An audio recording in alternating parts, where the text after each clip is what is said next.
இன்னைக்கு சிவகார்த்திகேயன் நடிப்புல ஏஆர் ரகுமான் இசையில வந்திருக்கிற அயலான் படத்தை பத்தி தான் பேச போறோம். ஒரு ஏஆர் ரகுமான நான் இந்த படத்துல ஃபீல் பண்ணல. படத்துல ஹீரோ ஒரு இயற்கை விவசாயம் பண்ணுவாரு. ஆனா அந்த வெட்டிக்கிளியெல்லாம் ஒரு இயற்கையா பண்ற இதை அழிச்சிட்டு போயிடும்.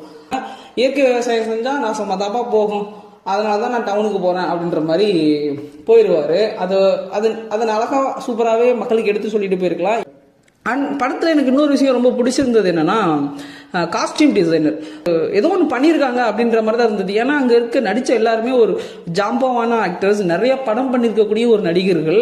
அப்படி அவங்கள வச்சு ஒன்று பண்ணாமல் ஓகே அப்படின்ற மாதிரி அந்த மாதிரி போன மாதிரி எனக்கு ஒரு ஃபீலாக இருந்தது. அவங்கள யூஸ் பண்ணலையோ அப்படின்ற மாதிரி எனக்கு தோணுச்சு. ஏலியன் ஓகே, ஏலியன் அப்படின்ற மாதிரியான சிஜி ஒர்க் செம்மையா இருந்தது. இந்த படத்துல கேரக்டர்லாம் சூப்பரா சூஸ் பண்ணியிருக்காங்க. பட் யாருமே பெருசா நடிக்கல.